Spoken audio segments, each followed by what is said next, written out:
This meeting is being transcribed. This meeting is being recorded. All right, good morning, everyone. It is Tuesday, November the 14th, 2023. I'd like to call the Tennessee Board of Funeral Directors and Embalmers meeting to order. First thing I'll make notice of, there is a form in the back for public comments. If anyone would like to sign in for that, we'd ask that you do so. And at this time, Ms. Bohannon, I'll ask that you call the roll, please. Fred Berry. Present. Anthony Harris. Here. Tanya Scale Haynes. Here. Chris Lee. Wendell Naylor. Here. Scotty Porsche. Here. Pam Stevens. Mr. President, we have a quorum. Thank you, Ms. Bohannon. Board members, you do have the agenda before you this morning, and take a moment to review, and then we'll ask for a motion to approve. Move to approve the agenda. All right, I have a motion by Mr. Berry, a second by Ms. Stevens to accept our agenda. Any questions or comments? If not, all in favor say aye. Aye. Any opposed? All right. Next thing, we will go through reviewing our minutes. First up will be the September 15th, 2023 board minutes. Give you a moment to review those, and we'll talk about anything that needs to be added, changed, or corrected.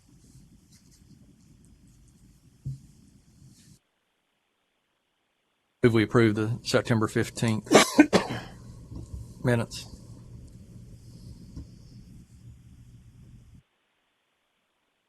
All right, we have a motion by Mr. Berry to approve our September 15th, 2023 board meeting minutes. Do I have a second to that motion? Second. All right, second by Ms. Haynes. Any further questions or discussion? Not all in favor say aye. Aye. Any opposed? All right, next up will be our October 10th, 2023 board meeting minutes. Take a moment to also review those.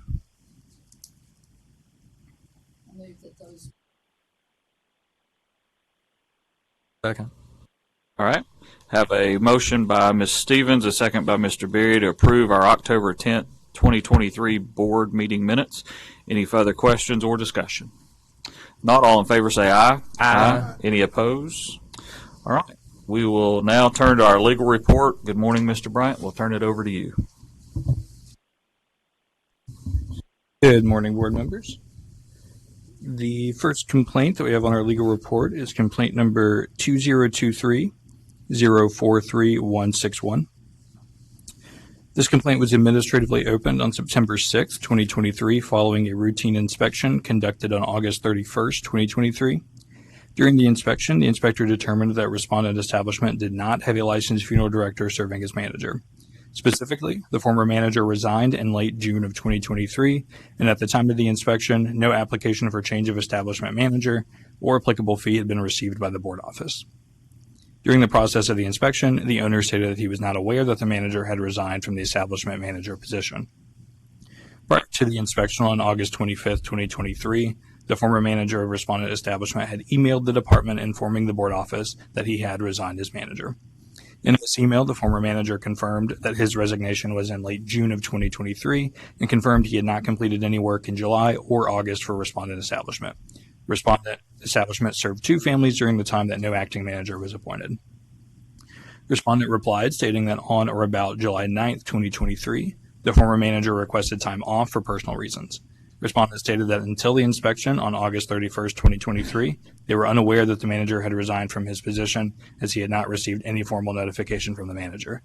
The owner, a licensed funeral director, stated that from the period of July 9th, 2023 and August 31st, 2023, they understood that they were covering for the former manager at the respondent establishment until the manager's return. However, when the owner learned of the former manager's resignation, the owner began seeking a replacement. However, the owner was unable to hire a replacement and therefore sold the establishment in early October of 2023. On October 4th, 2023, a change of ownership application and accompanying fee were received by the board office. A new manager has since been appointed in accordance with this change of ownership. Based on the above, we would recommend a $500 civil penalty authorized via consent order and a formal hearing if necessary. The civil penalty, is that going against the old owner, or will that fall under the new owner? That will be under the, so since it was open against the establishment license, that will be applied to the establishment. While the old owner was, the violation occurred while the old owner was still the owner of the establishment. So I guess technically speaking, it goes to the establishment.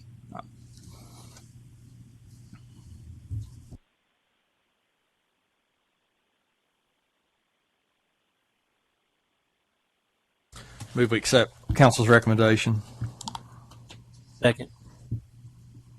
All right, we have a motion by Mr. Berry to accept legal's recommendation of a $500 civil penalty authorizing consent order of formal hearing if necessary. Second by Mr. Porch. Any further discussion or questions? Not all in favor say aye. Aye. Any opposed? All right, number 2. Number 2 is complaint number 2023-044231. Complainant alleged that respondent had used the name of complainant's business in reverse, causing confusion amongst the general public.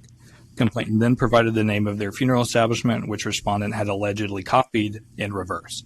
However, the name the complainant provided was not an inverse of complainant's business name. Respondent replied stating that their name has no relation or connection to complainant's business, and that they even provide entirely separate services. Complainant owns an establishment that provides mainly cremation services, and respondent provides mortuary-related services only to licensed funeral establishment. And just for reference, since we keep the names anonymous, the names of complainant and respondent are not similar in a way that would be confusing or deceptive to the public, so we would recommend closure. Move we approve council's recommendation for closure. Second. All right, I have a motion by Mr. Berry, a second by Ms. Stevens to accept legal's recommendation of closure. Any further questions or discussion? Not all in favor say aye. Aye. Any opposed? Number 3. Number 3 is complaint number 2023-047021. Complainant alleged that respondent had had an autopsy conducted on the decedent, complainant's father, but claimed that respondent denied that an autopsy took place and did not indicate that an autopsy took place on the death certificate. Complainant attached photographs purporting to show a cut on the decedent's head that indicated an autopsy was performed. Further, complainant claimed that a blanket was pulled up, quote, all the way up under his chin, end quote, in order to prevent complainant from seeing the cuts that were, quote, sloppily made, end quote, from the decedent's shoulders through the middle of his chest. Respondent stated that complainant communicated with them that she wanted the autopsy report and stated that complainant had implied that respondent was responsible for conducting the autopsy. Respondent stated they explained to complainant that they did not perform an autopsy and that she would need to contact the VA medical hospital where the decedent was picked up from. Respondent stated soon after they received a call from an employee at the VA medical hospital requesting information regarding what complainant was referring to regarding an autopsy. Respondent that the complainant was at the VA hospital and, quote, would not take no for an answer, end quote, regarding that there had not been an autopsy performed. Again, soon after, respondent received a call from the director of the VA cemetery who indicated that complainant had arrived at the cemetery requesting that the deceased be exhumed so that an independent autopsy could be performed. Respondent claimed the director informed complainant that he quoted the cost of exhumation to complainant and that she indicated it should be free and promptly hung up the phone. Respondent further provided that it is the responsibility of the medical examiner or the doctor who performed the autopsy to include that information on the death certificate. Respondent stated that funeral directors do not include autopsy information on the death certificate and stated they encourage complainant to contact the VA medical hospital if she had any concerns regarding the autopsy information on the death certificate. Based on the above, we would recommend closure.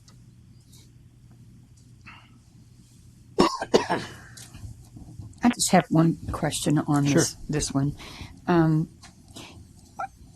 So obviously when the family saw their loved one, he was not dressed because it says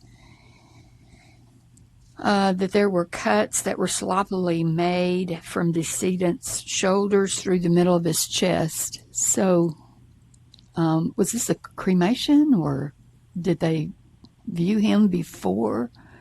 To be honest, from the information provided in the complaint and the response, it's not entirely clear. They provided a photograph of what they purported to be that cut on the head, but that's kind of the extent of the information. It seemed like what complainant was reading their complaint primarily concerned with is that they wanted an autopsy done and were frustrated with the information that was or was not included on the death certificate about that autopsy. I move that we accept legal's recommendation for closure. Second. All right. I have a motion by Ms. Stevens to accept legal's recommendation of closure, second by Mr. Naylor. Any further questions or discussion? Not all in favor say aye. Aye. Any opposed? Number 4. Complaint number 2023-049671. Complainant alleged unprofessional conduct on behalf of respondent establishment. In short, complainants are the parents of a former employee of respondent establishment. Complainants provided a screenshot of 2 conversations from a group text titled, quote, "The Huddle After Dark," end quote.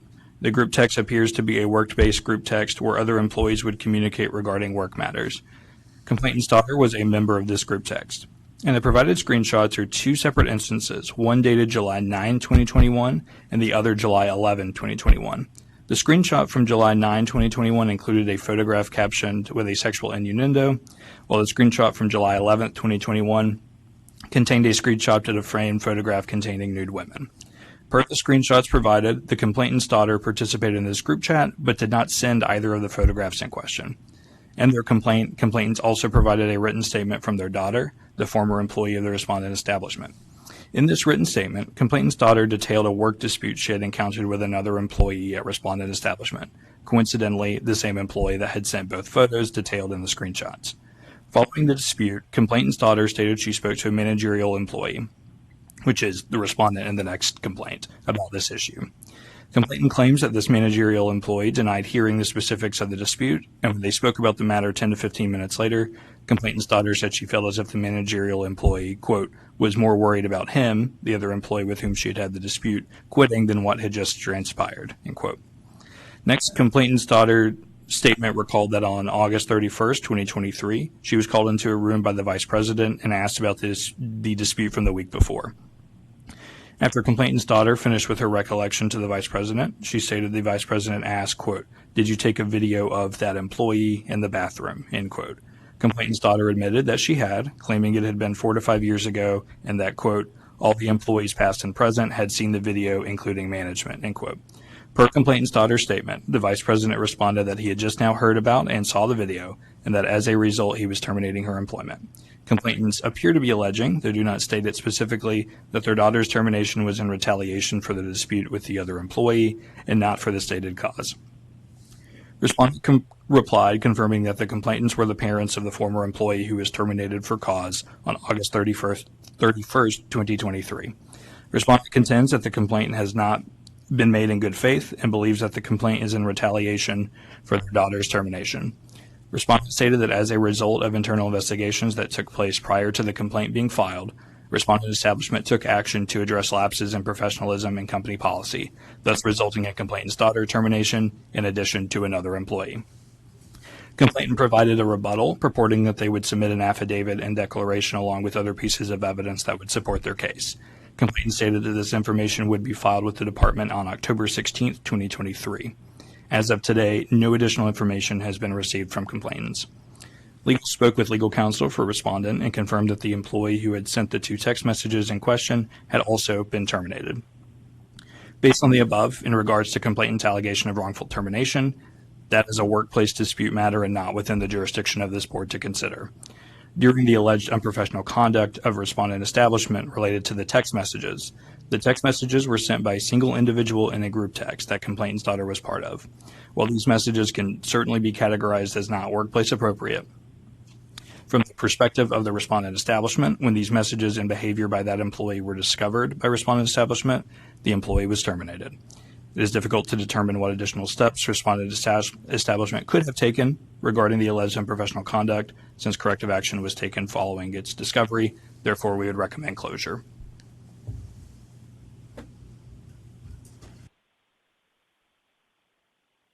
Approve council's recommendation for closure. Second. All right, we have a motion by Mr. Berry to accept legal's recommendation of closure, second by Mr. Porch. Any further questions or discussion?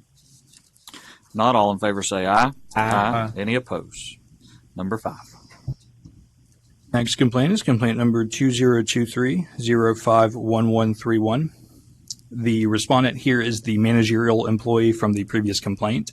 It is unclear exactly what complainant's allegations regarding unprofessional conduct on behalf of respondent funeral director is. The only specific reference to respondent is complainant's daughter's reference to them in their written narrative. The conduct reference there, purportedly not hearing the dispute complainant's daughter had with the other employee and complainant's daughter believing respondent was more concerned that the employee may resign, does not constitute unprofessional conduct. Furthermore, complainants do not specifically allege that respondent was part of or contributed to the provided text messages and provided no proof to show that respondent was even a member of that group text. As such, complainants have provided no information regarding their allegations of unprofessional conduct on behalf of respondent. Therefore, we recommend closure. Move for approval with legal's recommendation for closure. Second. All right. Have a motion by Ms. Stevens and a second by Ms. Haynes to accept legal's recommendation of closure. Any further questions or discussion?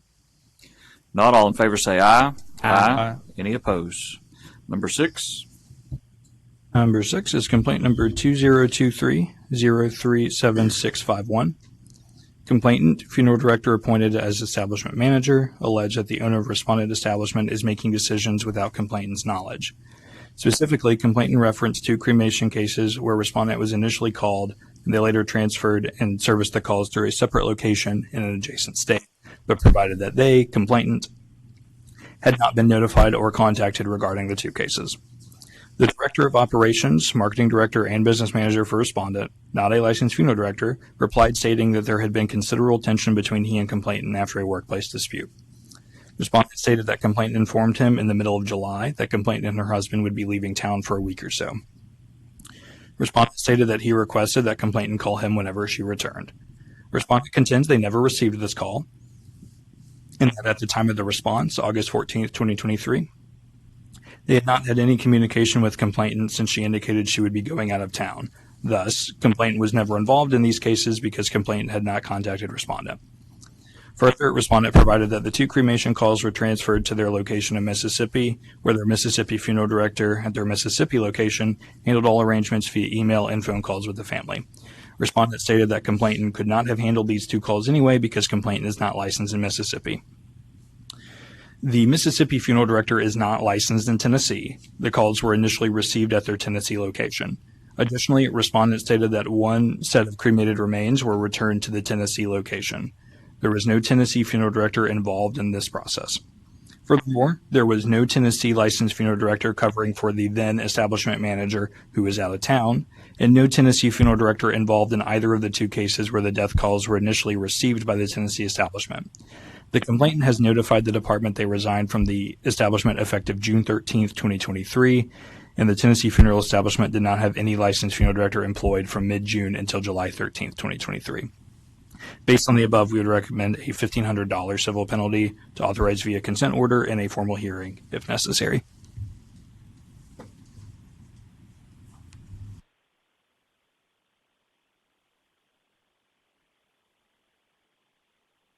The family is unaware that the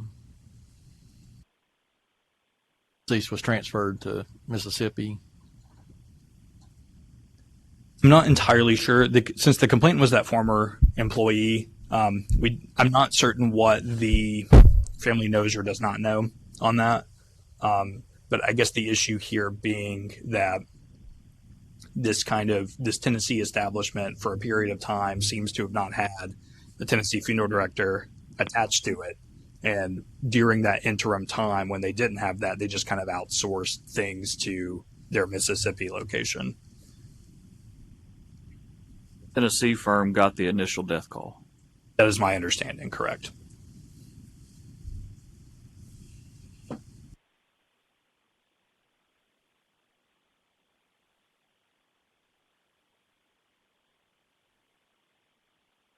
The act of picking up the deceased itself, I mean, trying to picture in my mind that it's, if they hadn't let their license expire and then they did own a location in Mississippi and transferred it, the family was all aware of it, and then out of convenience for the family, they sent the cremains back to the other Tennessee location for the cremains to be picked up. I want to make sure that. Sure, and just I guess just to clarify, just to make sure we may be on the same page on this already, but just to make sure, it wasn't a situation where someone was employed, had an active license, it expired for a little while, and then they renewed it. I know we see that pretty frequently. Here, it was for whatever reason, the licensed funeral director had a period of absence. It kind of seems to not be entirely clear if they went on a vacation, if they needed personal time, whatever it may have been. But there was a period of time where this establishment was operating with, from our understanding, no Tennessee licensed funeral director. They took 2 calls in during that period and essentially just kind of transferred that service to Mississippi. We do know from the response, one of those cremated remains came back to Tennessee. During that process, there was no licensed Tennessee funeral director. And then 2, I guess kind of what we do see often is even if kind of, those situations of unlicensed activity on behalf of the establishment without having a licensee there, there also is the period where there was no licensed manager. So it's a little bit of that. That's the justification for the higher recommendation, since it's a little bit of what we see where we don't have a manager for a little while, but also kind of this added element of unlicensed activity. I have a question. Sure. So if the cremated remains were transferred from Mississippi and delivered to Tennessee, and a non-licensed employee accepted them, that's not against the law, is it? I mean, that's not acting as a funeral director. Anybody can accept cremated remains. I think the issue here, from what we understood based on the information provided in the complaint and the response, is that I would agree that probably we've talked about that line of unlicensed activity before, that just the exception of those remains, probably, depending on the context, I think each fact and circumstance is going to be fact dependent. But during that process of cremating in Mississippi, sending back to Tennessee, and kind of from the point of receipt to providing those cremains to the family, there's no Tennessee licensed funeral director there. So I think would agree that generally speaking, without looking at context specifically, just the receipt of remains probably would not rise to the level of unlicensed activity. But kind of when you're looking at a totality of that entire process of receiving, preparing them, whatever additional action may be needed, and then distributing them to the family, that's when it starts to get, and in legal's view, a little closer and crosses that line. It's a real great. It absolutely is. It is very fact specific, and based on the facts that we have, the kind of in discussing this one and looking over this one with the information we had available, it was again just kind of that concern of, for this period of time, this Tennessee establishment is maybe not doing business entirely as normal, but still had to serve 2 families without a licensed funeral director there. I have a question, and you may or may not know the answer. The proximity of both funeral homes, and they're both under the same ownership, right? Is that correct? That is my understanding. That they didn't outsource it to another funeral home that was not affiliated with the Tennessee firm. Let me restate that. The Tennessee firm did not outsource it to another funeral home in Mississippi that had no connection to Tennessee.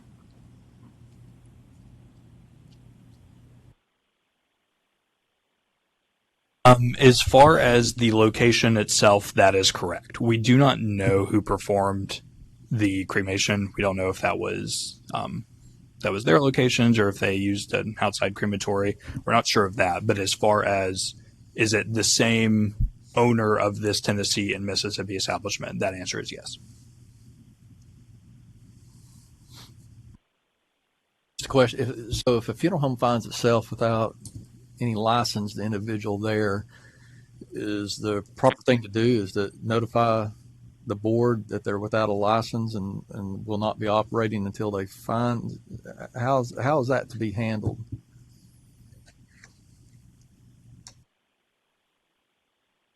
Because past we've kind of said, well, it's always discussed, did they serve any families during that period? Right. And it's, if I'm correct, if they hadn't served any families in that period, they have been found in violation, or we haven't fined them. But if they did serve a family during that period, then we have. But it seems like I'm just from wanting clear information on, again, if a funeral home finds itself without a license to operate, should they be self-reporting that to the board and not operating? And, and if they do receive a call and they did have another location that did have a license, they shouldn't be involved in any part of that process to be found not violating any law. So I will say one thing. I do believe we've had instances where even where there haven't been services of family during a period of unlicensing. I mean, I guess we've seen establishments, where maybe a manager leaves for a little while and it takes them more than the 10 days, or if the manager's license lapses for a little bit, even if they don't receive calls, at the end of the day, if you have a licensed Tennessee funeral establishment, you need to have at least one licensed person there attached to that. So this board has issued civil penalties in the past for even if calls haven't been made. Once calls get made, when you don't have that licensed person attached to that establishment, that's when kind of the violations start to add up a little bit, because not only do you not have a licensed person there attached with that establishment, you're also conducting a licensed activity without having that necessary person. That's where I think it kind of adds up. But to answer your question, and more than happy to concede, and if it's something the board's struggling with, that it gets difficult of what an establishment is supposed to do. But at the end of the day, I think this situation we can point to specifically that manager went out of town. From what we understand, based on the information we have, this manager was I don't know if we know it was the sole licensee in this place, but they were the establishment manager that was licensed. During that period of absence, they took 2 calls. They did outsource to their owned establishment in Mississippi, but still during this process of taking calls, of outsourcing it to their Mississippi establishment, there's still what I would consider to be licensed funeral establishment activity being conducted without that key, without that person linked to that establishment as a licensed manager. Licensed funeral director needs to be present to transact business, to receive a call, even if you're going to outsource all the work, because you're holding yourself out as a licensed establishment with a licensed funeral director available. So even though if that manager was away for a time period, it'd be their responsibility to, if they're going to take any calls or be involved, that they would have to have a licensed individual covering, a licensed Tennessee funeral director covering in the absence of that manager, is what you're saying? Essentially, so that at the end of the day, if we need a licensed individual, licensed Tennessee funeral director attached to that licensed Tennessee funeral establishment. And here, there were 2 cases where they did not have that individual attached. For me to simplify this, Sure.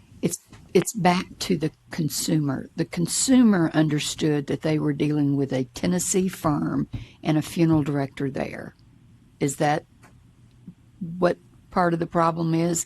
Is the consumer, even though they're not part of the complaint, they were dealing with what they thought was a funeral director in that firm, because they had to take in the death certificate information and all of those things. So I see from that point, the confusing part is being able to outsource to somebody else especially if they're within the same ownership.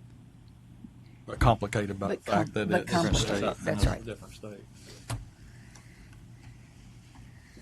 And two, as always, I would encourage, if my recommendation is just that, if the board recognizes that tension but thinks 1,500 is too strong or not strong enough, or as always, I encourage you all that if my recommendation doesn't kind of line up to where you all are at, please feel free to make a new recommendation. Sitting on this board, 2 years, I've never seen us downsize a penalty, but this one is a little confusing too. We have. We have But, in the yeah. past Mhm. couple of years. Mhm. I think the big thing here is they called the Tennessee firm. That's where I'm struggling. What I don't know is if the Tennessee firm though told the family, we can't serve you right now because our manager, our licensed funeral director is out of town. So, our location in Mississippi will be happy to serve you, and at convenience, we'll drop the asses off at the Tennessee location for you to pick up. That could be a scenario that played out because we don't know anything from the family Agree with you. standpoint. Let me ask this question. I know we've done this in the past. Can we go back and maybe ask that question to the family? Do we have that right to do that? We certainly have the right to ask. I think it gets tricky since the family isn't a party to the complaint. The complainant was that manager who was out of town. So I can certainly contact the respondent and ask for that information and try and get in touch with the family. I'm happy to see what I can do there. I will just, I guess, exercise caution a little bit in the sense that we have the complainant, the party to the complaint's information. We don't, since they're not a party to the complaint, it may be a little difficult to track that information down, but we can certainly try.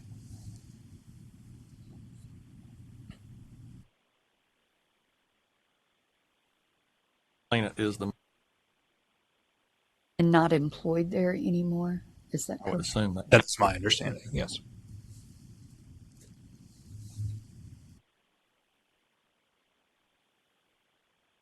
June 13th.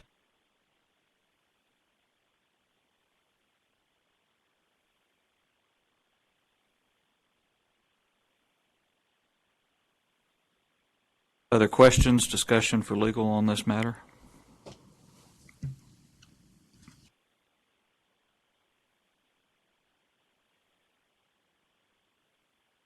Okay. So the employee is not working there anymore, but was the manager and is filing the complaint to the respondent who is possibly the owner or whatever of both firms. What's the intent of the outcome for the complainant? I'm not entirely sure. I will say that when reading their complaint, they seem to me, and at this point, I'm speculating on what complaint's intent might have been, but they seemed frustrated that they mentioned that they felt as if they had been left out of those two calls. Again, it gets a little murky about, hey, I'm going on vacation. I'll be back here. And then the respondent says, okay, let me know when you get back. And it seems like an odd exchange, but reading into the intent, it seems like they were frustrated on being left out of those two, but to any specific means, it's hard for me to say. It's more Yeah. You could hold the manager responsible. I mean, he was Correct. still employed at that time, was manager and didn't left find a town. replacement. And so, this happened under his watch as well. I just try to put myself in a place of a very small funeral home with only one licensed person. And, you take time off, you go on a week's vacation, how do you handle that call?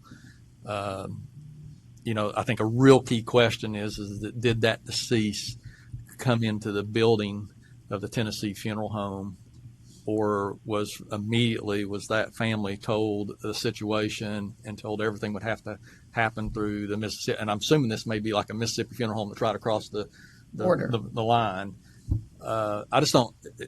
it seems to me it's hard to make a decision here not knowing all the facts that we need to know. Sure. Almost need to know, and I don't know who you trust in the situation to give you the information, but did that deceased come into the building? I mean, that would change a lot of it. Yeah.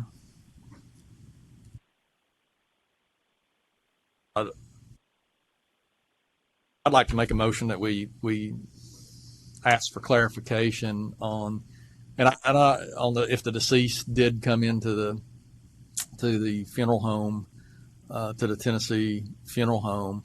I do kind of like what you were mentioning. I hesitate to bring the family into this. They didn't complain. You know, they're going through grief. I hate that could add more grief to them. I certainly wouldn't want to do that. So, but to make the best decision possible, I think we need a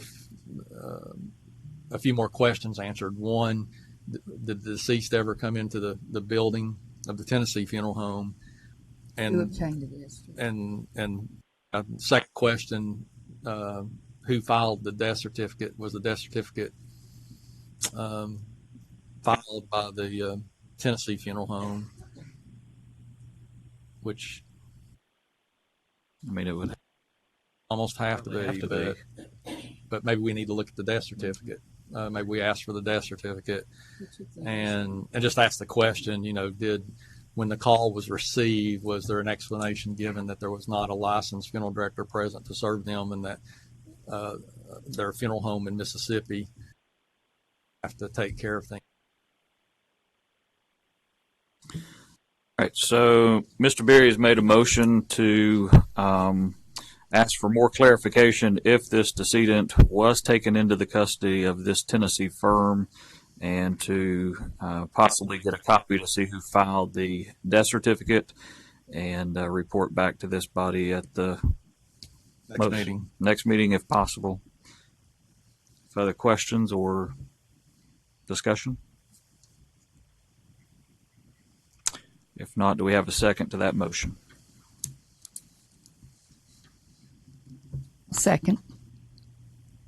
All right. Second by Ms. Stevens. Any further questions or discussion?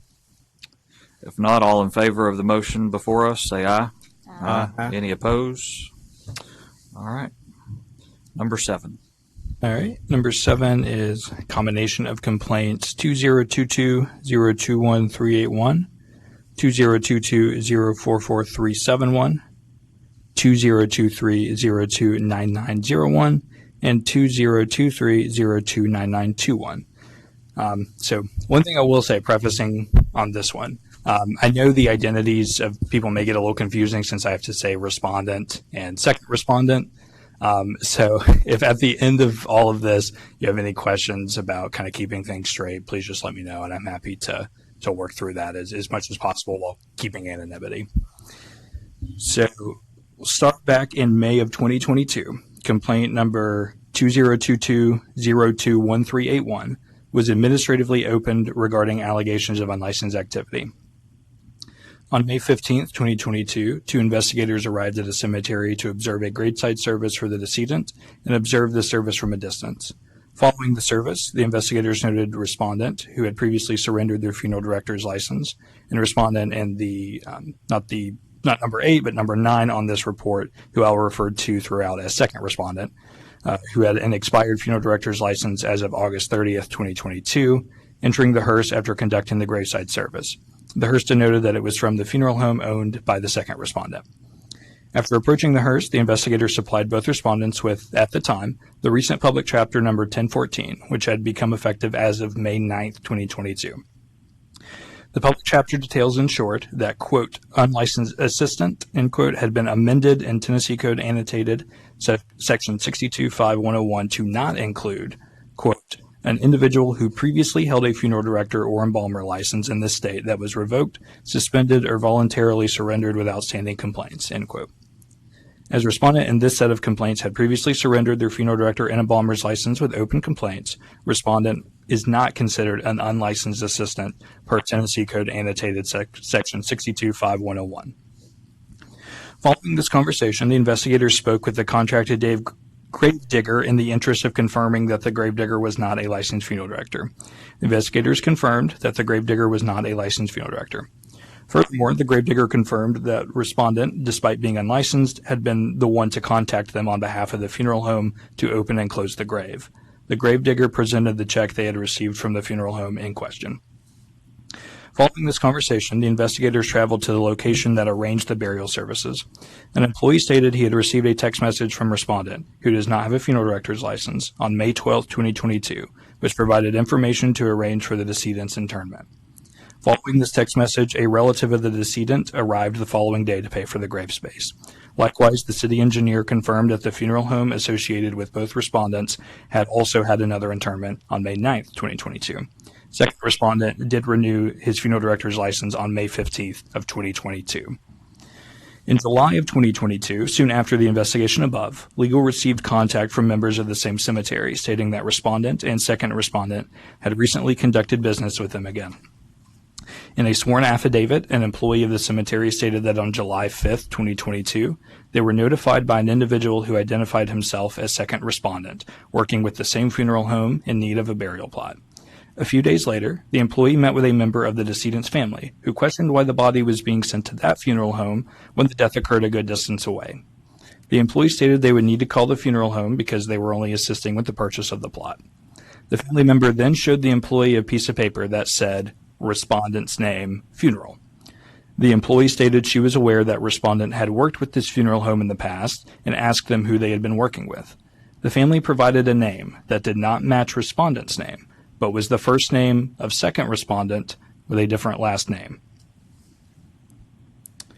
The employee showed a photograph of respondent, who again is not a licensed funeral director, and the family member identified that that had been the person she had been working with.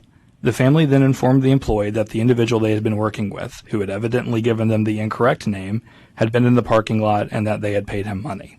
However, the employee did not observe anyone in the parking lot.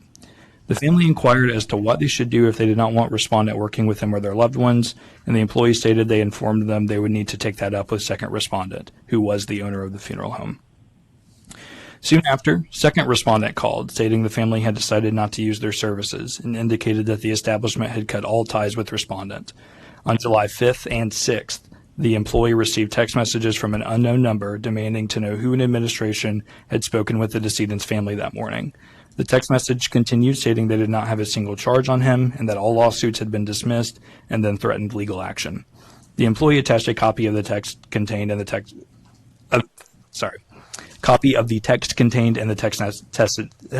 messages to their affidavit. Likewise, legal received another sworn statement from an employee largely corroborating the first employee's version of the story. Of note, the second employee stated when they spoke to the family, they were asking questions about respondent and the funeral home. The family also presented a purchase order from the funeral home that respondent had provided, despite second respondent's insistence that respondent was not associated with the funeral home. The second employee also confirmed the receipt of 2 text messages on the office phone coming from a number they usually know to be used by respondent. In September of 2022, the department continued their investigation after receiving information suggesting that respondent had continued unlicensed activity and that second respondent continued to aid and abet the unlicensed activity of respondent. On August 18, 2022, the investigator spoke to the wife of a decedent who had gone to the business in the previous paragraph. Specifically, she was the woman that had spoken with the employee. The wife stated that her father-in-law had contacted respondent with the funeral establishment to make the funeral arrangements. The wife said later that day, on July 2, 2022, respondent appeared at the residence and introduced himself as second respondent, not as himself. The wife stated that respondent began making funeral arrangements with her father-in-law, with the consent of the wife.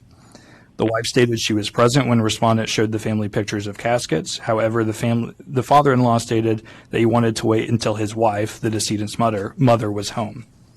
The wife stated the following day, respondent returned to the residence to continue making arrangements. The wife stated that on both visits, respondent was alone and was still under the impression that respondent was actually second respondent, as he had communicated to the family the day before. The wife also stated that on several occasions, respondent requested he be allowed to embalm, prepare, and dress the decedent at the funeral home owned by second respondent, though the family denied his request. The wife stated that they paid respondent $1,400 in cash, but were not provided a receipt. The family stated that respondent made arrangements to meet the family at the business to pay for the grave space, but that respondent did not come inside. The wife continued the story as the employee had, stating that she mentioned to the employee that she was using the funeral home owned by second respondent, and that the employee stated there had been issues with the respondent. However, the wife informed the employee they had been working with second respondent, since that was the name they had been given a few days before. However, after being shown a photograph of respondent, she realized she had been lied to about respondent's identity. Following this realization, she called the funeral home owned by second respondent and was informed that her husband's remains were at the funeral home. Soon after, the wife stated they met with the real second respondent. The wife stated they requested to see the remains and that respondent delayed for some time and would not and that second respondent delayed for some time and would not show the family her husband. The wife claimed that she then called 911 and the police arrived soon after, where second respondent then admitted that the remains were not at the funeral home but were still at the morgue. The wife stated they then decided not to use the funeral home services or have any further dealings with either respondent. The wife did confirm that respondent refunded the money that she had paid earlier. The wife also provided the investigator with a statement of funeral goods and services linked to the funeral home owned by second respondent, where respondent had allegedly forged second respondent's name. In October of 2022, complaint number 2022-044-371 was filed by another licensed funeral director who stated that on October 12, 2022, they were contacted by an individual to help get her deceased brother from a regional medical center. Complainant stated that the sister had been dealing with respondent regarding handling the arrangements. Complainant said the sister was told to pay him $1,600 and then bring another $7,000 by October 12, 2022 so that they could proceed. Complainant said the sister began to get nervous because they had not done anything for the past 4 days regarding getting the decedent ready. Complainant stated the sister had done research regarding respondent and that raised concerns about continuing. Complainant stated the sister had been using the services of the funeral home owned by second respondent, and that was where her brother currently was. Complainant stated he called second respondent and asked asked that the decedent be released to them. Complainant contends that the second respondent said he would need to contact his secretary and would call him back. Complainant stated that within 5 minutes, the sister received a call, not from second respondent, but from respondent, asking her what the problem was and why she wanted to change funeral homes. Complainant said the sister demanded her brother be released and that the $1,600 be returned. Eventually, respondent agreed to release the decedent. Soon after, complainant received a call back from second respondent stating that the decedent was ready to be released. Complainant stated that the family communicated to him that they had dealt with respondent during the arrangement process and that they did not know who second respondent was. That is, second respondent himself had never made the arrangement with the family, though he was purportedly in possession of the decedent. In January of 2023, the employees of the business in the earlier paragraph indicated that they had received more text messages from respondent. The first employee stated they recognized the phone number as belonging to respondent because they had communicated with him in the past, and their number had been saved. The employee stated they became aware of the Associated Funeral Home's involvement with the burial of this decedent when a family member indicated that they were using second respondent's funeral home. The employee stated as part of their normal follow-up procedure, they called second respondent to confirm the burial dates and estimated time of arrival to the cemetery and other burial details. The second employee also submitted an identical affidavit confirming that they had received text messages regarding arrangements with respondent and confirmed that those details were later confirmed with second respondent, confirming that respondent was linked to second respondent in the funeral establishment in regards to the burial of this decedent. In March of 2023, the department continued its investigation after receiving information that second respondent's funeral home was involved in the burial of a new decedent. The investigators confirmed via 2 employees of the cemetery that the family of the decedents had used second respondent's funeral establishment and confirmed that they had reached out to that establishment for scheduling information. Next, the investigators met with the daughter of the decedent. The daughter stated that respondent was present during the removal of the decedent from the residence and that later that same day, the respondent returned to make funeral arrangements for the decedent. The daughter stated that respondent came with a driver, but the driver remained in the vehicle while respondent made arrangements. The daughter confirmed that respondent brought a general price list from second respondent's establishment and a book containing caskets to select from. The daughter stated after concluding funeral arrangements with respondent, she and her father signed the funeral bill, and respondent provided them a copy. The daughter stated they paid respondent $3,400 in cash, and respondent provided them a receipt. The daughter provided the investigator a copy of the price list she was provided, denoting second respondent's establishment, provided receipts, denoting second respondent's establishment, a statement of funeral goods and services, denoting second respondent's establishment. The daughter further confirmed that during the service for her mother, both respondent and second respondent were present, and confirmed that respondent was not present for the committal service, but that second respondent was.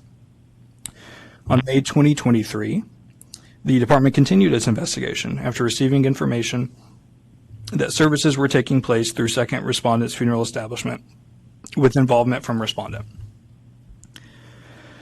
Along with this information, the department also received a statement of funeral goods and services document for services provided to the decedent on behalf of second respondent's funeral establishment. Both an investigator and another individual provided photographs and videos of the service. The photographs show respondent moving the casket in the church with the assistance of another individual, not a licensed funeral director. The hearse used to transport the decedent and its license plate. Respondent setting up the casket at the front of the church and arranging the flowers and commemorations around the casket. The video shows respondent moving the casket and flowers from the hearse and shows respondent at the front of the church speaking at the service of the decedent while a family member of the family translates. The following day, an investigator and another individual arrived at the cemetery for the graveside service. The investigator observed that respondent arrived at the service first and directed a few cars to the designated area in the cemetery. Soon after, respondent met with both the gravedigger and vault company drivers and spoke with the two drivers. Later, a black hearse arrived, and respondent directed the driver of the hearse as to where to back the hearse, adjacent to the grave. Next, respondent directed some individuals, pallbearers, to the back of the hearse, and the casket was removed and carried to the lowering device situated over the grave. Next, respondent directed family and friends of the decedent to the graveside and passed out programs. Shortly after the service began, second respondent arrived at the cemetery and walked up to the side of the family and friends. Next, respondent spoke at the service for several minutes to family and friends. The investigator recorded a portion of respondent's speech and made numerous photographs and promptly left the cemetery. Soon after, the investigator received a call from second respondent acknowledging that he had seen the investigator at the service and inquiring as to his presence there. In May and June of 2023, soon after, complaint numbers 2023-029901 and 2023-029921 were opened by other licensed funeral directors. The first complaint indicated that they had gone to the visitation of the decedent and witnessed respondent unloading the casket and various items for the church out of an unmarked white hearse with a license plate matching the state and county of second respondent's funeral establishment. Complainant also provided that when they went into the church, respondent was sitting by the door handing out programs. Complainant says that they were later given a video from the service showing respondent directing the service and family for the closing of the service. The second complainant stated they were present at the burial of the decedent the following day and witnessed respondent present at the graveside. Complainant stated that a black hearse marked with branding from second respondent's establishment pulled up to the graveside and respondent assisted with removing the casket and directing where it should go. The second complainant further provided that respondent directed attendees where to stand for the service, handed out programs, and directed the officiant to begin the service. The investigator met with the first complainant, who stated that she was contacted by the son-in-law of the decedent, who had questions about arranging services. Soon after, complainant learned that the decedent's family was planning to use second respondent's establishment, and that he mentioned that someone with the first name of respondent was a friend to the husband of the deceased. Soon after, complainant said she was contacted by the daughter of the decedent, wife of who she had spoken to earlier, who had questions about the contract respondent had provided them. The daughter sent complainant copies of the statement of funeral goods and services selected, the contract, which denoted being from second respondent's establishment. Complainant attended the funeral service where they observed and recorded respondent unloading the caskets, flowers, and other materials from the hearse with a license plate from the same county as second respondent establishment. Complainant stated they arrived at the church to pay their respects, but also noted the behavior of respondent. Complainant confirmed that she witnessed respondent hand out programs and greet guests. Next, the investigator spoke to the second complainant, who had traveled with first complainant to the funeral service. Second complainant confirmed they too had witnessed a hearse with a tag from the same county as second respondent's funeral establishment and witnessed and recorded respondent removing the casket from the hearse with flowers and other items, and also confirmed respondent was passing out programs and greeting guests. The second complainant was also present at the graveside, where she also witnessed and recorded respondent. Second complainant stated she observed respondent remove the casket and some flowers from the hearse, and observed respondent instructing pallbearers and handing out programs at the cemetery. Next, the investigator met with the son-in-law of the decedent. The son-in-law stated that he, his wife, and father-in-law met with respondent to make funeral arrangements for the decedent. The father-in-law stated that the respondent had a driver bring him to his in-law's house, but that respondent came into the home alone. The son-in-law stated that respondent made funeral arrangements, showed the family brochures of caskets and sample memory programs. The son-in-law stated that respondent instructed the family to make out 3 separate checks, each payable to second respondent's funeral establishment, gravediggers, and the cemetery. The son-in-law stated that per instructions from respondent, the family met at the selected church for visitation. The son-in-law stated he also witnessed respondent remove the casket from a white hearse, set up the service, arrange flowers and photographs around the casket in church, and that following the service, respondent instructed friends how to pass by the casket. Following, he stated respondent performed a rose ceremony and instructed the ministers and family to proceed from the church to the hearse. The son-in-law further stated that the next day at the cemetery, respondent instructed he and the other ministers, and that after all ministers had completed their portion of the service, respondent spoke for 15 to 20 minutes. The son-in-law stated that at the conclusion of the committal service, he noticed that second respondent was present during the entire funeral arrangement, visitation, and funeral ceremony. In September of 2023, the investigator continued the investigation by interviewing the gravedigger, who stated he sold burial vaults to funeral homes. The gravedigger stated that he had sold second respondent and second respondent's funeral establishment a burial vault around the same time as the previous decedent's burial, though he did say he did not record the name of the deceased in his records. In October of 2023, next, the investigator met with second respondent with counsel present. Prior to this meeting, second respondent had provided an affidavit to the investigator regarding the services provided in May.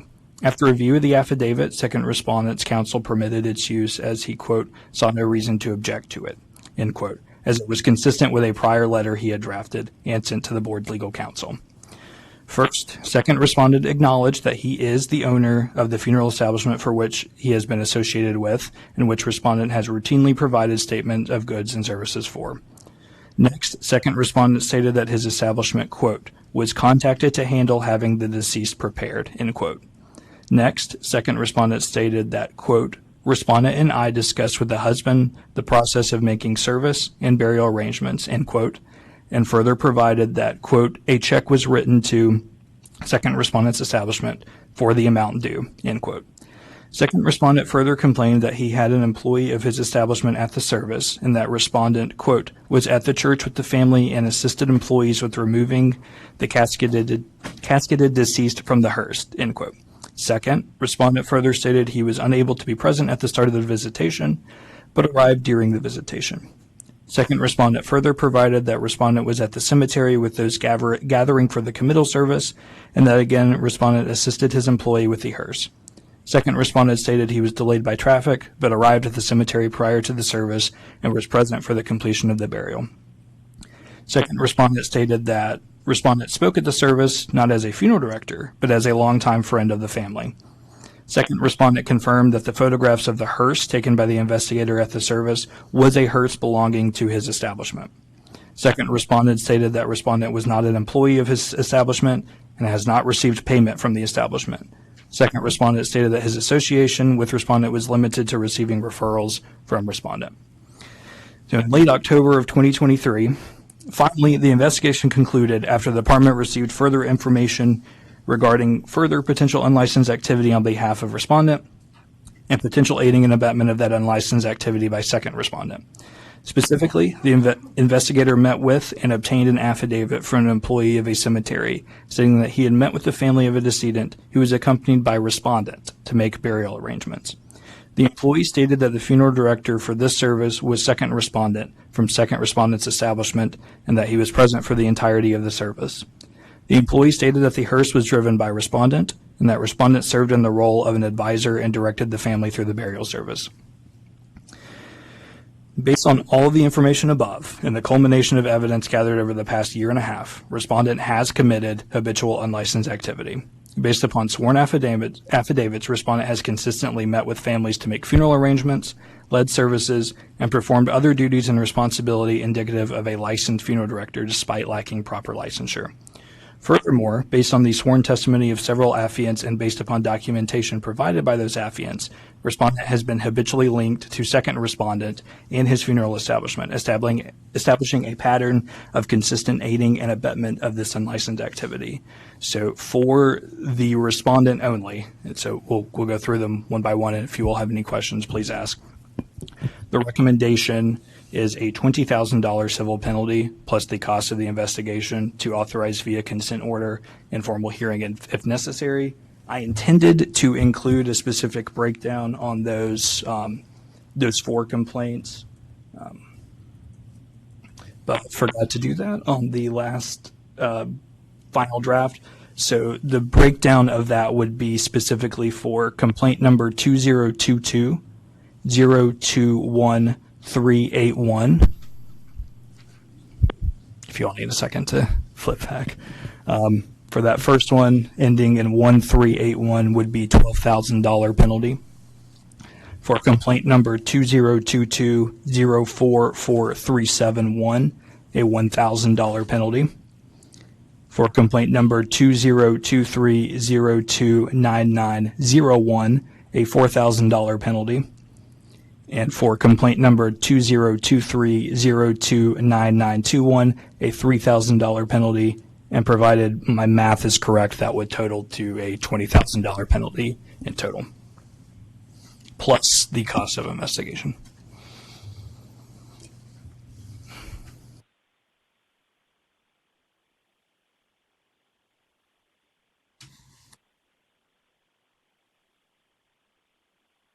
Always give us one good long one. Always do for one. Questions for legal?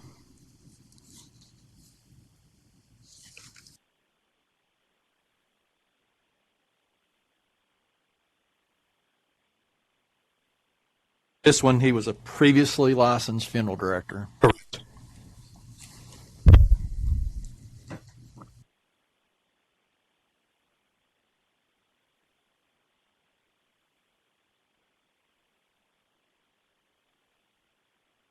Ownership in the establishment, no ownership in the establishment, or don't know? From my understanding, this respondent does not have ownership in that establishment. That's my understanding, at least. Trying to find it again, but the second respondent is the owner, correct? Correct, yes. And this individual is licensed or is not? The second respondent is a licensed Tennessee funeral director.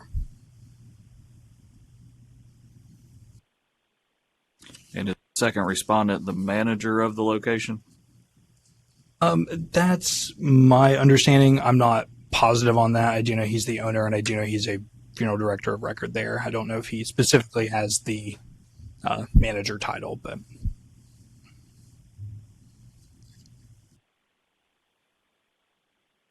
So with not being a current licensed funeral director, not owning the establishment, there's not much leverage, is there, to collect the fine? Well, I would say that the board still has authority if unlicensed activity is being conducted. That if that weren't true, then people could conduct unlicensed activity at will and not have a license for it. It's something that if the respondent, whatever the board decides to do on this, it's kind of just our usual approach with these of provided respondent doesn't agree with whatever consent order results from the board's decision, we'll have a hearing on it.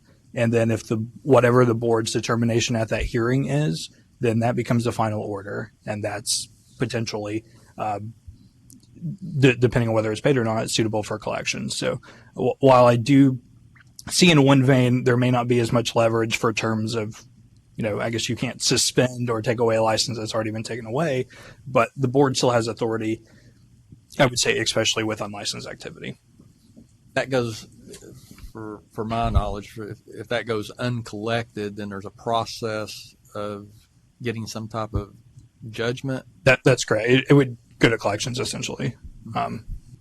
Depending on kind of there are different approaches depending on the amount, but there is a process for that. Yes. So this recommendation is against the respondent who is surrendered. Correct. So Yes. is there a reason why we're not seeing something here against the establishment? So I think the issue primarily comes down to the individual licensees, not the establishment itself. So since second respondent is included as the respondent on number 9 on the legal report, I think that gets to the crux of the issue. Could you break it down? I know that ending in 21381, the 12,000 is for the individual funeral director who either was revoked, suspended, or voluntarily surrendered their license. But the one ended in 44371, that's 1,000. What is that penalty for? So all of the penalties, basically what I did in our 1.5 year long investigation, they're all essentially for unlicensed activity. I counted each individual instance where we had an affidavit from a family member or had a sworn statement from somebody saying this individual held out to me as a licensed funeral director, or he came to our home and made funeral arrangements. So all of those, that entire total, are instances of unlicensed activity. All of it is directed to the respondent. Correct. Okay, Yes. got it.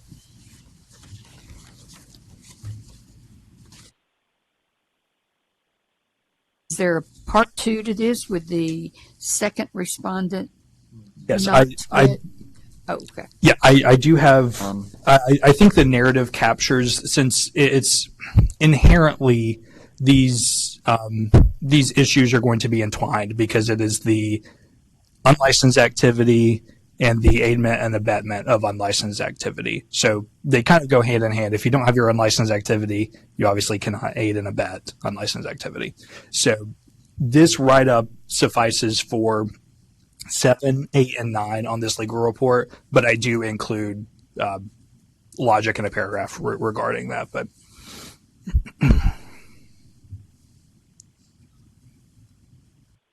What is if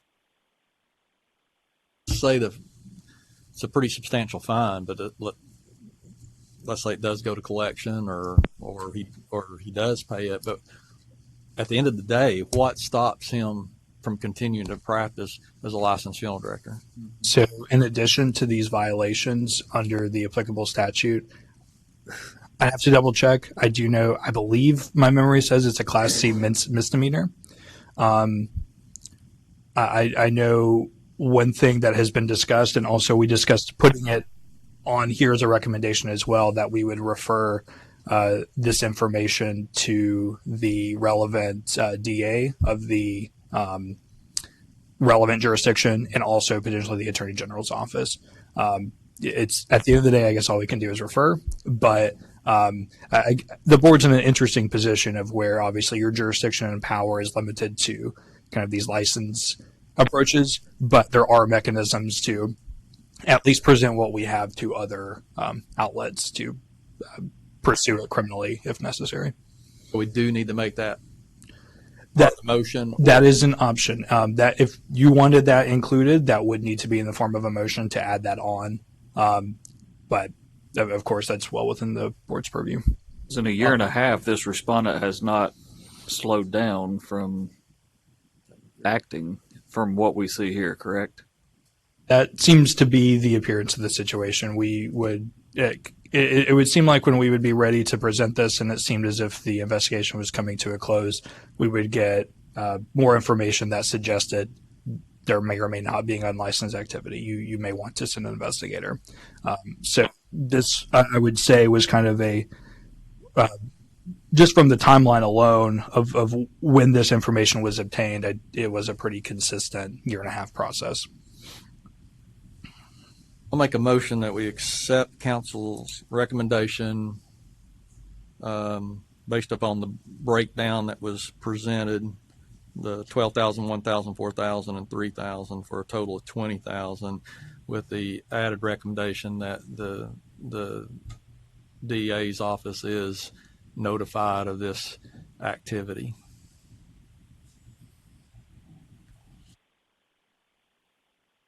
And just for clarity as well, just wanted to make sure on the investigation costs as well. Does the board wish to? Okay. And let me just ask for verification. When we go through this, do I need to break that down in the motion, or we're just saying 20,000 altogether and you have that? What's best that we should do?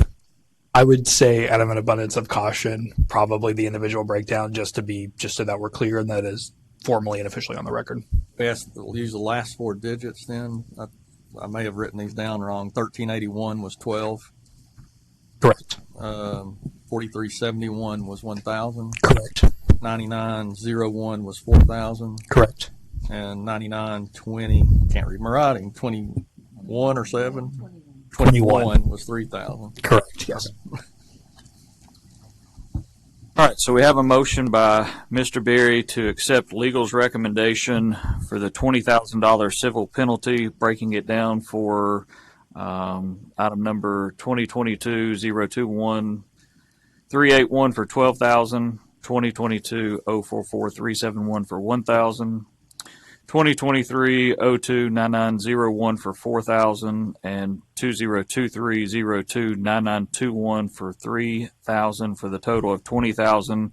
Civil penalty plus the cost of investigation, authorizing consent order for a hearing if necessary. Also adding that we contact the DA's office of this activity. That is the motion on the table. Do we have a second to the motion? Second. All right, we have a second by Mr. Naylor. Any further questions or discussion before we take a vote? I'm kind of confused.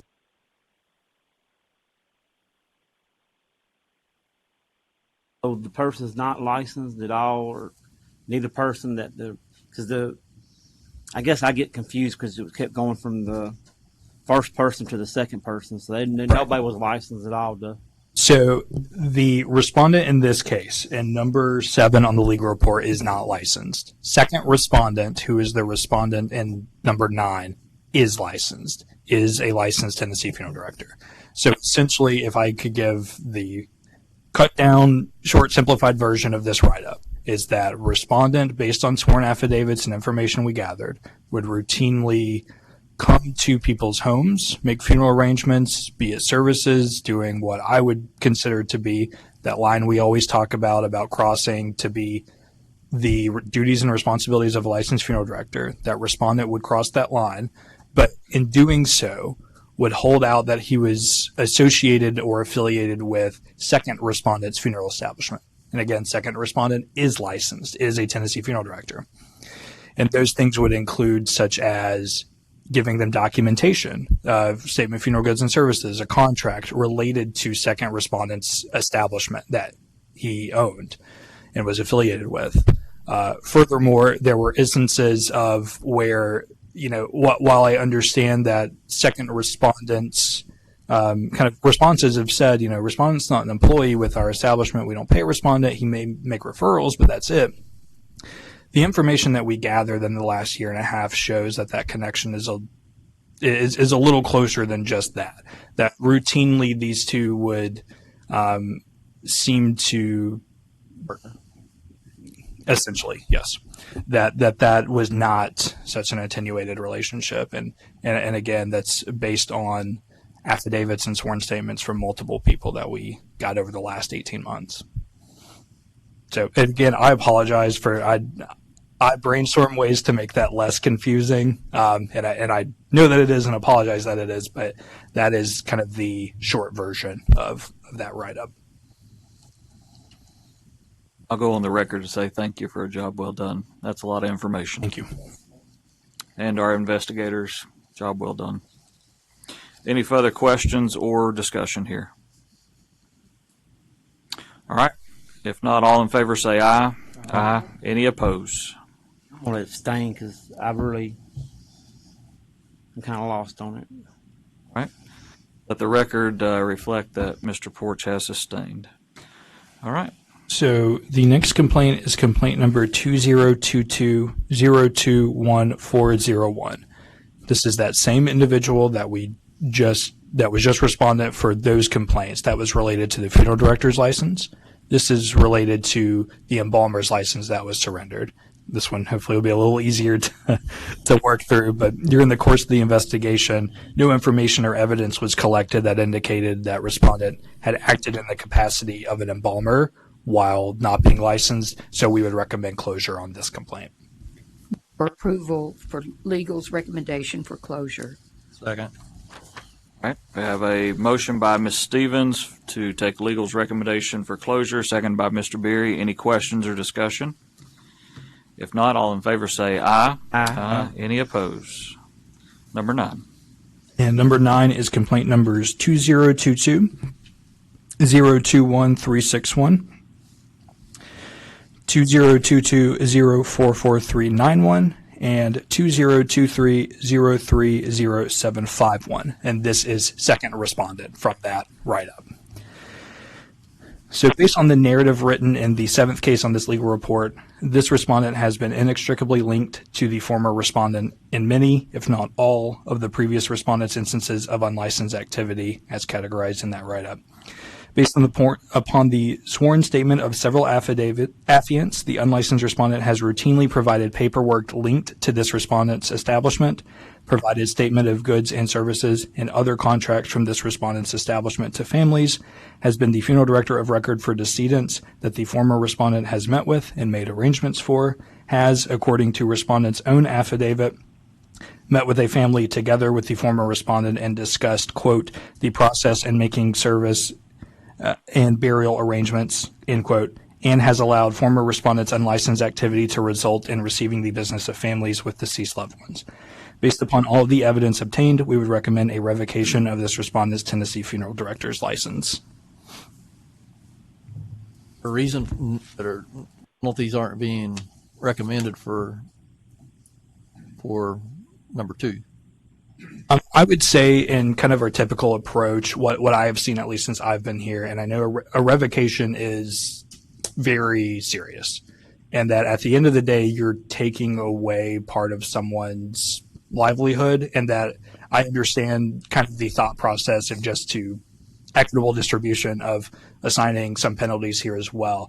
But I think stripping that professional license that, again, involves that livelihood is sufficient in terms of penalty, that a civil penalty would essentially be, I won't say redundant, but I do think here revocation is revocation alone without additional civil penalties is a sufficient punishment for based on everything we've collected. That's just for the director, not the establishment, correct? Correct. Yes.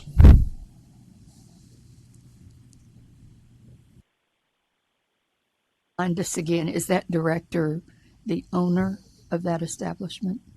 Yes, that is my understanding.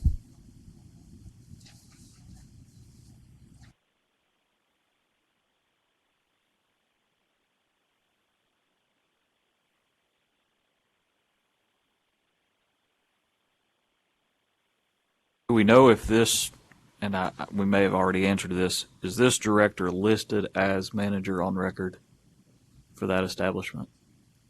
I do not know that for certain, and I would err on the side of caution of not telling you all the wrong thing. So I will just leave it at I do not know that for certain whether they are the manager.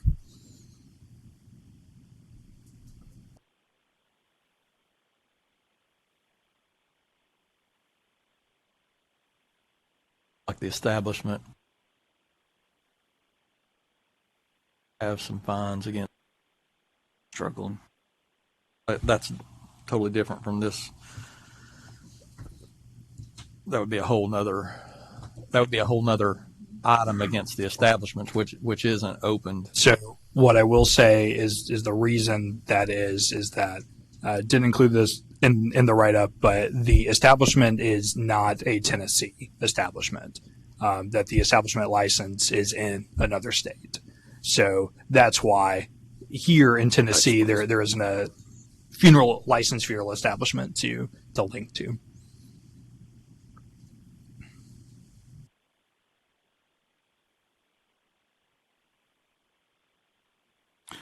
Questions for legal?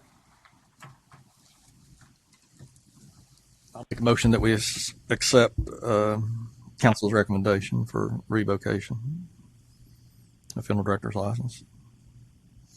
Second. All right, we have a motion by Mr. Berry to accept legal's recommendation of revocation of funeral director's license, authorizing via consent order and formal hearing if necessary. Second by Mr. Naylor. Any further questions or discussion? One question. I mean, should there be some type of notification to the state regulatory that the establishment is operating under? That's one thing that I know have kind of looked at it from a practical standpoint as well, of that if this kind of goes the distance of whether this individual signs the consent order or if we have a hearing and the board issues a final order that on that matter, we have the DAR, which is a disciplinary action report that's made public every month, essentially just kind of a summation of all the disciplinary action that the department has taken in the preceding month. My understanding is that, and again, I have no idea how other states may look at that, how closely they may view it. Some may monitor it, some may not at all. That information would be made public via that DAR. But again, if that's something that the board is interested in and essentially referring this information and just making that accompanying state aware, that's something that the board can do.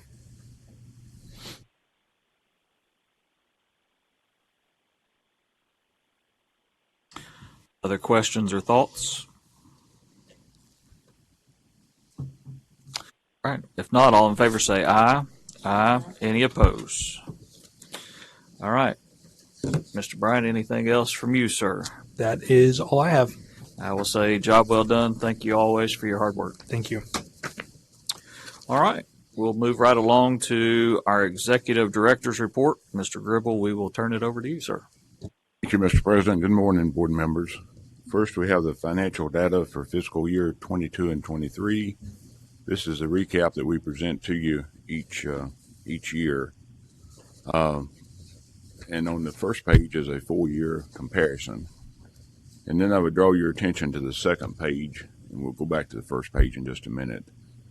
But this financial data was made available to the board's executive director by the Assistant Commissioner's Office for Regulatory Boards on October 11, 2023 for use and compilation of this report.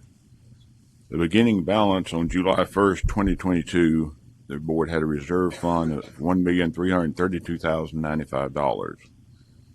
Net revenue or earnings for July 1, 2022 through June 30, 2023 was $499,547, which made total funds available of $1,831,642. Total expenditures for July 1, 2022 through June 30th, 2023 was $706,261, which would leave a reserve balance on July 1, 2023 of $1,125,381. There was no core expense for fiscal year 22-23, so the $1,125,381 would be the final, so to speak, net reserve balance because there was no core expense. A couple things I'll mention before we go back and look back at the first page. You'll remember earlier this year that I mentioned to you that the state, in order to attain and retain employees, had increased salaries, especially for what we call AARB2s, which our board has, and also legal, centralized complaints, customer service center, and administration has some of those as well, which in some forms will get charged back. So I mentioned to you that the expenses would be up this year. And as you can see, they are up somewhat from what they were from last year and the previous years before that. So we had a deficit for the current year of $206,714. But because of the reserve balance, we still have a good reserve still after you deduct the $206,000. This board is typically, every other year, because we have most of our licenses that expire and renew on June the 30th of the even numbered years. Every other year we typically have a deficit. This year it was more than it had been previously. So, if it continues that way, obviously that would be concerning.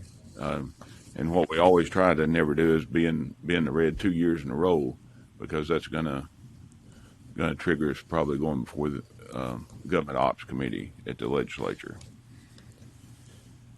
There's the first page has a breakdown of all the different areas of where the expenses were, and I'll be glad to answer any questions you have, or we'll spend more detailed time on this if you want to spend more time and we break it down further.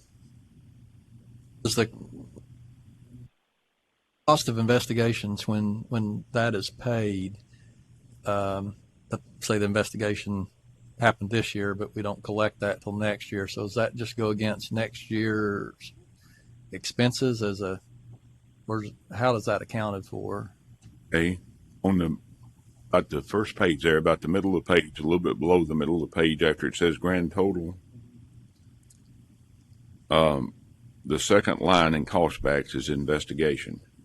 And you see, of course, there are 4 years there. 1 year you see $1,917. The second year, zero, $1,389. And then this fiscal year just closed $1,375. That is money that's paid to the investigative unit for the regulatory board. The regulatory board has its own investigator. So most of the investigation costs are reflected up at the top in that number where it says regular salaries and wages up there. And this is why you see such small amounts for investigation costs here, is when we, for some reason, need the assistance of the investigative unit itself of reg boards. So that's and then if you go on down below the expenditures, you see the licensing revenue for the year was $481,561. And case and complaint revenue, $34,096.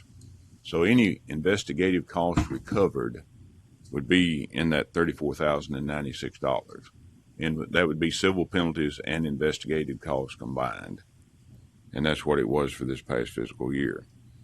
And then all boards have to pay finance and administration a state regulatory fee, and the funeral board part for this year was $16,110, which that left our net revenue down to just a little less than $500,000, $499,547.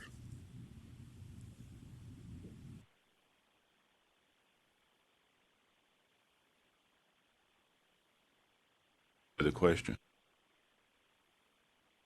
we've talked about before, we always want to try to keep a good business rule is to keep a 2-year balance in reserve. And obviously we have been there in the past, but we're not there now, because the expenditures for this last fiscal year were $706,261. And so 2 years of that would be close to 1.4 to 1.5 million, and about $300,000 less than that. Just need a separate approval, or is this approved just under your overall report? But I wanted to spend more. I figured there might be more questions on this than there would some of the normal routine things that we run through and talk about. So I wanted to make sure I answered. I need the line longevity. What was that for? Longevity pay of $16,517. That is where the employees who have been employed with the state for some period of time receive $100. After the third year, they receive $100 per year for each year that they have of service, up until somewhere around 2015, 2014, somewhere in there. And there were other mechanisms put in place, but the ones that had the longevity pay still retained it. So that's what that is. That's where Now, why it's $517, I have no, I can't explain that one. You know, 1 year you would think, because it's $100 a year, and you would think it'd be an even number, but it's probably some kind of tax or something there. I don't know. Obviously, that's done by DOHR.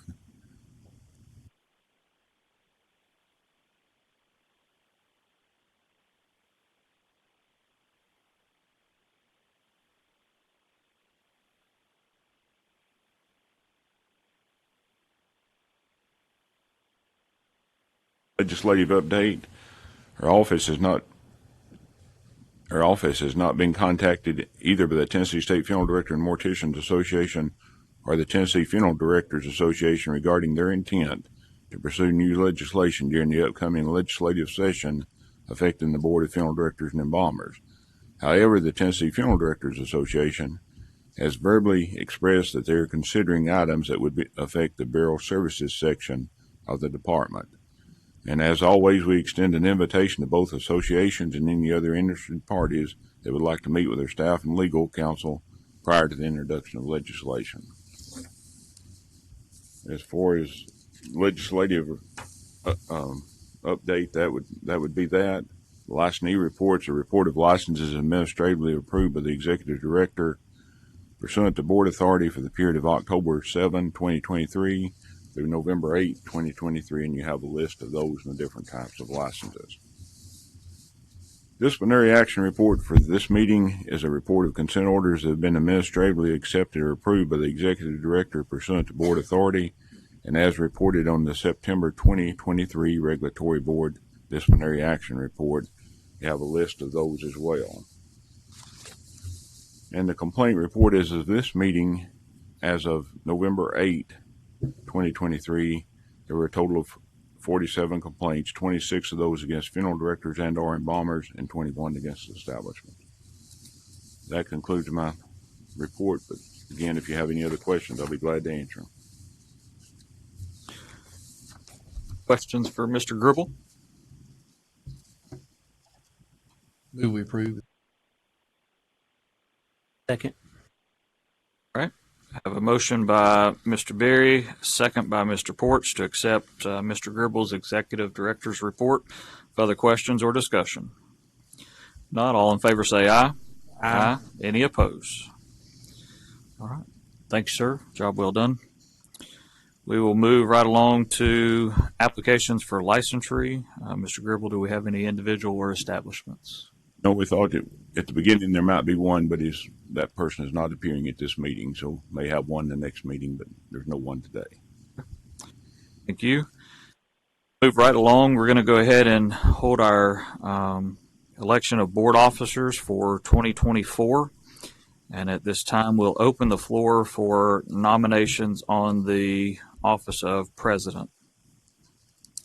I'd like to nominate Pam Stevens for president. Okay. Motion by Mr. Berry nominating Ms. Pam Stevens to the office of president. Any further nominations? I would like to nominate Christopher Lee for vice president. You're fine. You're good. We'll get back there in just a minute. So we're still on president. If no further nominations, we'll hear a second to that nomination. All right. Second by Mr. Naylor. All in favor of Ms. Pam Stevens being the 2024 president of this board, say aye. Aye. Any opposed? Congratulations, Ms. Stevens. We will now move to nominations for the office of vice president.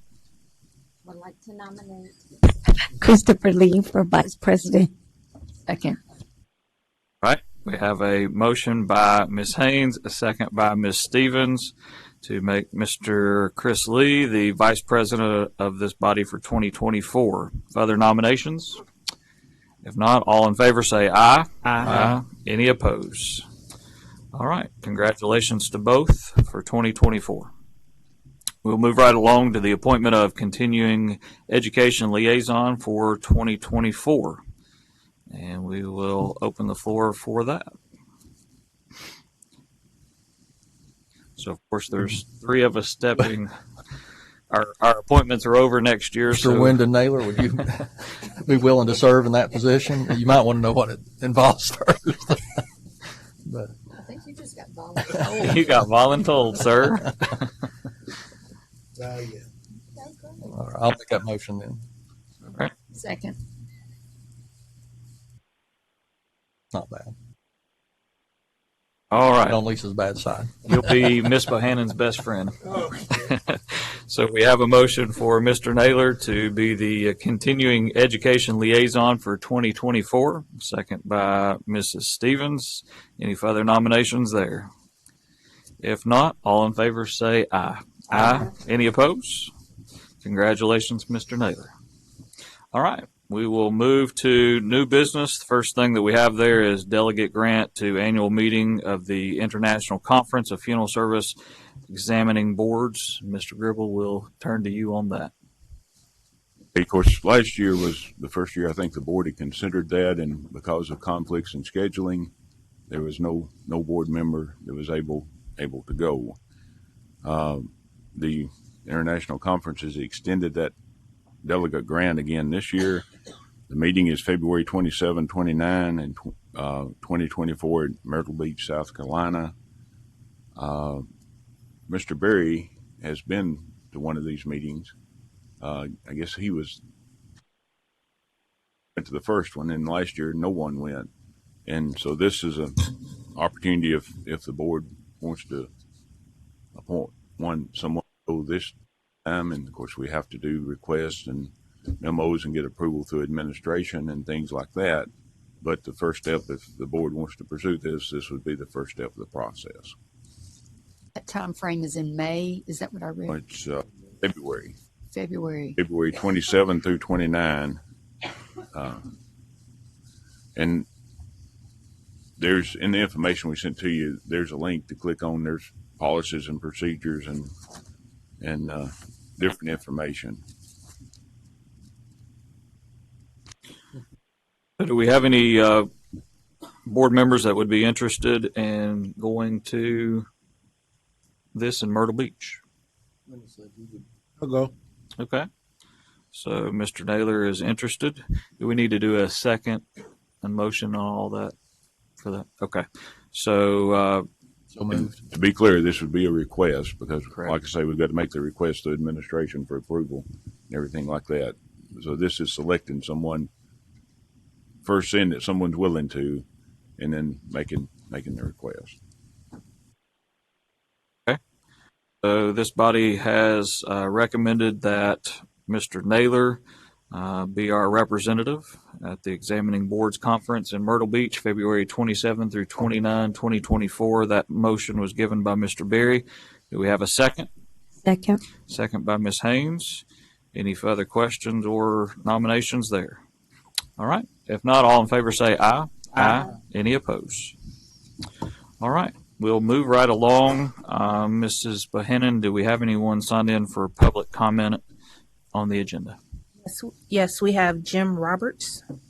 I would also like to just remind that while public comments are perfectly fine for anything we've discussed in the agenda, we do not accept public comments on open complaints, as those could eventually move forward into litigation. So if there's anything else that anyone wants to comment on that was discussed today's agenda, that's perfectly fine, but we do not accept comments on open complaints. Okay. All right. Mr. Roberts, you may approach and address the board, please. Thank you, President. My name is Jim Roberts. I'm an attorney. I do actually represent Mr. Shane Hesse and Todd County Funeral Home. I also would like to make a comment on behalf of myself as a Tennessee resident, a lifetime Tennessee resident, a Middle Tennessee resident who has been involved in funerals and funeral arrangements in the past. My understanding, and I've been advised that in last year, Public Chapter 1014 was passed. The bill that you referred to earlier, referencing unlicensed assistance. And as part of my assistance to Mr. Hesse, but also for myself, I have communicated with the board's attorney multiple times. And I would like, if I could, read a very small portion of a letter that I sent and ask this court to consider it for taking future actions, not related to Mr. Hesse, but as to. This involves open complaints. I apologize, but I didn't ask anything related to a complaint. I apologize. We cannot allow that comment to go forward. The letter that I sent to Mr. Bryant had Mr. nothing to do with Roberts, a complaint. It had to do with a request for clarification of the law. And I'm asking this board to make clarification as well. And in fact, I'm going to stop you for just a moment. We've had legal give a comment here, and I'm going to turn to Mr. Martin, please. Thank you, Mr. President. And, sir, I appreciate your comments. I think this is probably best reserved for a hearing. If there's going to be litigation and that's related to a case, that's why we have that forum for that discussion to move forward in that capacity. I appreciate your comments. They may very well be best reserved. However, this is a public comment forum, and I would like to make my comments as a citizen of the state of Tennessee. If I'm going to be denied my rights, please go ahead and do so, but make it clear on the record that you are prohibiting me from speaking as a citizen to this board. No, sir. You're permitted to speak as a citizen. Thank you. But you're not permitted to speak to something that might be related to an open case or something that might eventually proceed to litigation. So please refrain from that. I have reached out to the board attorney and by definition and extension the board itself for clarification concerning this law for my own personal benefit and admittedly for the benefit of Mr. Hesse. The reason I had reached out on multiple occasions is I wanted to be certain that the conduct of third parties would not be inure or would not inure to a other person. In this case, I'm worried about my own conduct, not Mr. Hesse's, and steps that I might take as a citizen. My understanding of that statute, it only refers to unlicensed assistants, someone who has been denied a license or including that. I would ask about asking for myself, and I asked Mr. Bryant for clarification of what acts could be taken by an individual. This letter was sent to Mr. Bryant in your representation of somebody who the board has opened a complaint against. So while you might have questions as my individual, you are about to read a letter that was part of correspondence with Mr. Bryant, which happened during your capacity representing somebody who the board has an open complaint against. Reading this letter is going to compromise this board to be able to hear any sort of formal hearing that would go forward. It's not necessary to read from the letter directly. Hopefully that letter has been provided to you. The letter I'm referring to is dated September 14th of this year. My request to the board is simply... You are compromising this board from being able to carry forward a formal hearing, which is their duty, if you read this letter into the record at this moment. We're going to ask you to refrain from reading this letter. I'm not going to read from the letter. At your request. What about as far as how does... details of that letter. Maybe you're not reading the letter, but does details of the letter also compromise? I mean, yes, this is going to be evidence that would be part of a hearing. If he has a question about a law that he as a citizen wants to ask you, he can, but I think we're getting dangerously close to compromising the board's ability to sit over a formal hearing. I think some of this topic matter was explicitly read into the record on the legal report that was presented to the board. So we don't want to limit your ability to address the board or to ask a question if you do have something that is not pertaining directly to this complaint. To my own actions then, I have made repeated requests to the board for clarification as to what constitutes an action that would get someone like Mr. Hesse or myself in trouble. You're getting into hypotheticals and trying to pose questions to the board that are going to be directly relevant to this case in any potential hearing. So please, if you have some other comments, the board would be welcome to hear those. But I think I can make my own comments and they can be interpreted. You're telling me what I'm about to say. You're still on the same topic matter of this law that was changed and is a direct result. It's directly related, sir. Yes. Sir, if you'll hold just a moment, please. Mr. Gribble, you need to say something. I just want to say that there's a process to get an opinion of the board, to give the board a change, and that's a declaratory order. There's never been a declaratory order filed with the board office. If the gentleman is interested in knowing what the board thinks about a specific law or rule, then he has the opportunity to file the declaratory order, and then through the legal process they can advise the board as to how that goes out. But we've not received a request from the gentleman regarding a declaratory. I'm not aware that I'm required to do that since this is a public comment forum.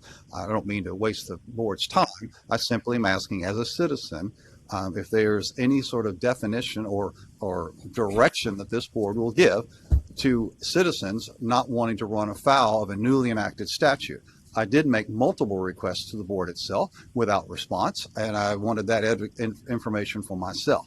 Apparently, they believe that this somehow relates to an impending investigation. I'm more interested in this for myself.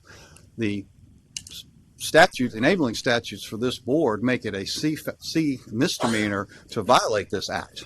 So you're actually had the ability, and I believe we discussed today, to seek criminal penalties against an individual. And as a person who might be subject to those criminal penalties, I'm asking this board for guidance under this newly enacted law because I was unable to receive that despite about 7 requests to the board's attorney. I don't think that's unrealistic or overreaching. I think that it's been explained that there's a method for getting clarification on what you're requesting through the declarative order. And Mr. Berry will certainly attempt that. I was attempting to use this forum, which I believe is also appropriate, to make that request. Well, I think this board is thinking it's not the best venue to do so, and the declarative order would be a much better way for you to achieve that. I think I'm going to recommend right here that you work with our legal counsel. Is that the right direction that we should go? And then they'll report back to us from there. Am I correct, legal folks? If you would like to file a declaratory order, yes, we would receive notice of that. I think that's our best option here. Thank you. Any further folks signed in for comment, Ms. Bohannon? No. Okay. Any further comments from any board member? Any other new business? Legal? Anybody? Nope. Legal doesn't have anything further.